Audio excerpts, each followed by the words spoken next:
Bueno, la ciencia ha avanzado muchísimo desde aquel entonces y tenemos hoy un montón de teorías sobre cómo todo empezó a existir y vamos a partir desde el principio y analizar lo que la ciencia enseña hoy.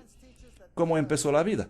La ciencia enseña que originalmente la Tierra era muy diferente de lo que es hoy en día, que hubo actividad volcánica, la atmósfera era totalmente distinta a la de hoy.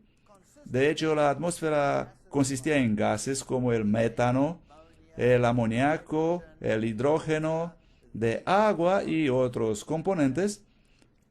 Y luego un científico llamado Stanley Milley apareció y simuló esa atmósfera, pasó algunas chispas a través de ellas y luego recolectó las cosas que se habían depositado al fondo de sus vasos, las analizó en un laboratorio y ¿qué crees?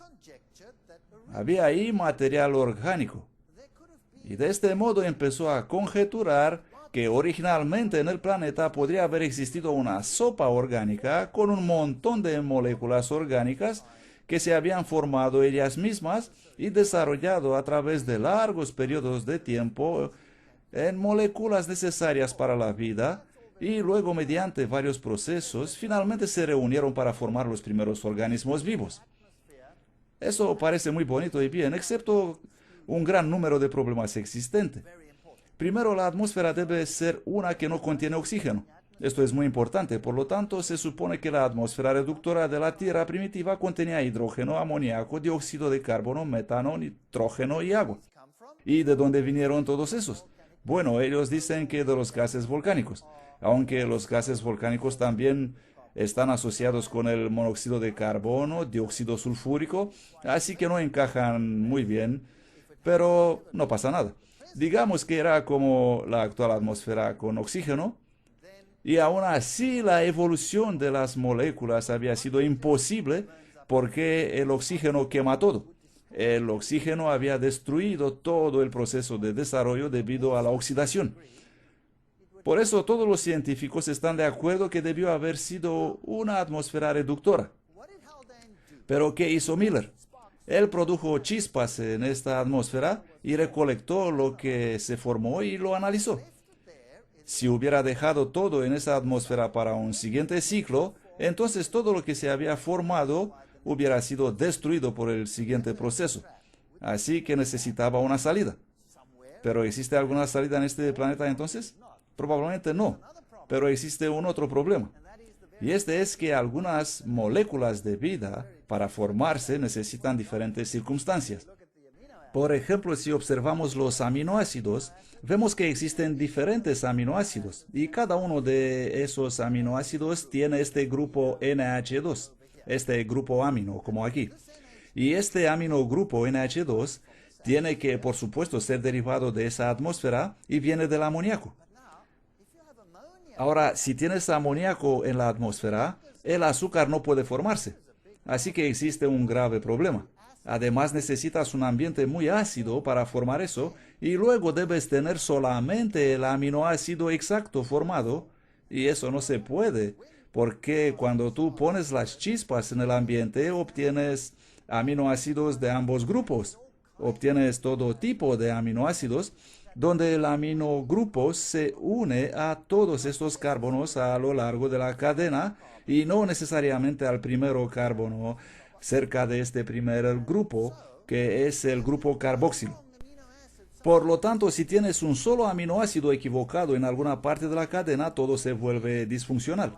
Así que eso es un grave problema. Necesitas las circunstancias adecuadas y además necesitas los mecanismos para seleccionar únicamente aquellos aminoácidos que son útiles para la vida. Uno solo si está equivocado aquí, ¡pum!, tendrás un problema. Además, incluso si obtienes los aminoácidos, ¿cómo haces que ellos se junten, que se agrupen? Necesitas enzimas para eso. Eso significa que necesitas una proteína para hacer otra proteína. ¿Comprenden? Es un poquito problemático.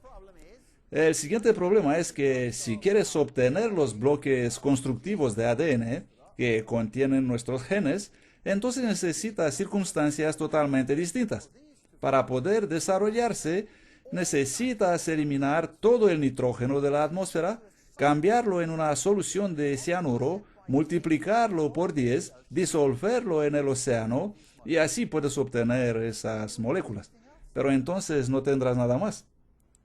Si necesitas hacer este azúcar, del cual hemos hablado antes, que es necesario en una molécula de ADN, por ejemplo, como la ribosa, entonces la atmósfera no puede contener amoníaco. Y si no tienes amoníaco, no tienes aminoácidos. Por lo tanto, tendrás que tener muchos planetas para poder crear estas cosas. No es de extrañar que la ciencia dice que eso no fue posible en este planeta, por lo tanto debió haber ocurrido en el espacio. Y ellos tienen una teoría respecto a esto llamada panspermia. La molécula ADN es una asombrosa historia de la vida, incluso si puedes conseguir formar todos los bloques constructivos. ¿Cómo conseguirás formar una cadena que contenga toda la información que necesitas para la vida? ¿Cómo conseguirás hacer eso? Jamás se pudo demostrar eso en un laboratorio, ya que se necesita un muy complicado sistema de enzimas que formarán estos enlaces de alta energía encerrada en esas moléculas. Y la probabilidad de que estas moléculas se formen es tan remota que podemos decir que es una imposibilidad. Vamos a ver cuál sería la probabilidad, por ejemplo, de que la explosión de una bomba debajo de una pila de madera, ¡boom!, que al caer otra vez en el suelo, formaría esta casita perfectamente funcional. ¿Cuál sería la probabilidad? La probabilidad es muy remota. Si le damos una buena probabilidad, una probabilidad no muy severa, digamos que la posibilidad será de 1 de 10 elevado a la potencia de 80. ¡Wow! ¿Qué significa eso? Este parece un número pequeño. 10 a la potencia de 80 es lo que la física declara como siendo el número de las partículas de todo el universo. Partículas. Eso significa no solo átomos, pero también subpartículas. Electrones, hadrones, quarks, neutrones, protones, del universo entero. ¿Cuántos átomos contiene una cabeza de alfiler? Billones y billones y billones y billones y billones y billones, ¿correcto? Así que imagínese cuántos átomos hay en todo el universo. Suena alucinante, pero como número es solo 10 con 80 ceros detrás. No es un número muy grande cuando lo estás mirando, pero eso es realmente alucinante, imposible de calcular o comprender. Entonces, ¿cuál sería la probabilidad? ¿Cuál sería la probabilidad de que un solo gen llegue a existir por casualidad? Se necesitan 3 nucleótidos para codificar un aminoácido en una proteína. Y vamos a tomar una simple proteína que contiene cientos de aminoácidos, como hemoglobina, por ejemplo, que contiene 600 aminoácidos, y es una proteína simple. Así que necesitas 300 nucleótidos en la secuencia correcta. ¿Cuál es la probabilidad de que eso ocurra por casualidad? Bueno, la probabilidad es de 10 a la potencia de 127. Eso es como si, ¡boom!, Nueva York fuera establecida enteramente así como está hoy por una explosión nuclear. ¿Pueden creer eso? Pues necesitarías mucha fe para creer eso. Si miramos estas moléculas de ADN, podemos ver que es una construcción magistral.